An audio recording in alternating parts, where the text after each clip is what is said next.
I'm Reverend Alvin Herring, and if you would ask me who I am, most days I would say I'm just an ordinary cat. And I'm a person who has tried to, over the course of my almost 70 years, bring all that I can think to bear and bring to this endeavor to be a co-creator in a better world. For me, in my imagination, I imagine myself as a traveler. I'm on a road and on a journey, and I can't always see what's around the bend or around the corner or down in the valley or up in the hill, but I trust this journey and I trust myself to put one foot in front of another and to keep searching. I'm hoping at the end of the day, I find me, the real me, the one that's not imagined by someone else, but the one that's imagined by myself. It's really not every day when you get a chance to kind of sit down in a different space with your mind and your head focused on what is good and clear about this moment.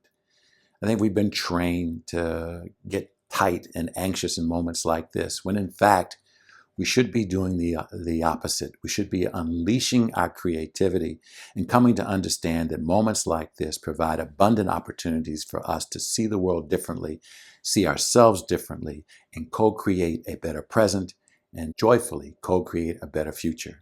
So when I think of Cohado, I think about those things. I think about the transformative power of acquiring a different perspective. I think about what happens to people when they come to know something that perhaps they've known deep down inside, but get a chance to bring that to the surface. And once bringing it to the surface, they get to discover in an aha moment that they've been right about some things all along. I think Cohado reaffirms that. I think the other thing that I think about when I think about Cohado is how we are programmed to see the world in such a way that keeps us perpetually anxious. It keeps us perpetually coming up short, judging ourselves against a yardstick that is not of our own creation, but comes out of the imagination of someone else, someone who seems to be more determined to hurt us, hurt our planet, and hurt the potential of human beings.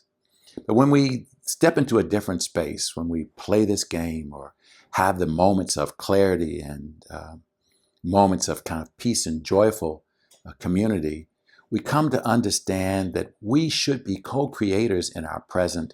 We should be dreaming with an amazing imagination about the future to come.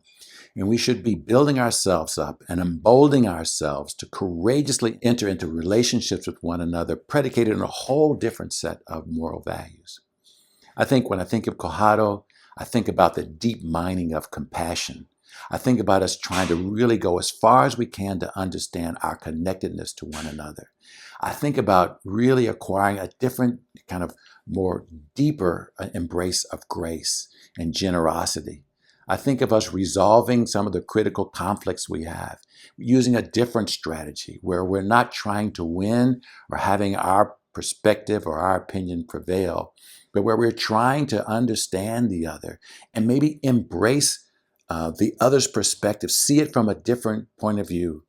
And then upon releasing some of the ways in which we might be stuck, we begin then, I think, to understand our deepest connection, not just with one another, not just with the planet, not just with the great plan to have a coherent, loving, and amazing universe, but we come to have a deeper connection with the moments that we're living in.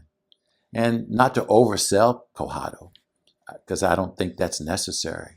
What I do want to double down on is the potential for acquiring a different perspective and the opportunity to work with that with other people. And then the jubilation that comes when you recognize, hey, I've seen some things clearly, correctly all along, and I've cleaned up some things that perhaps I didn't see clearly and correctly.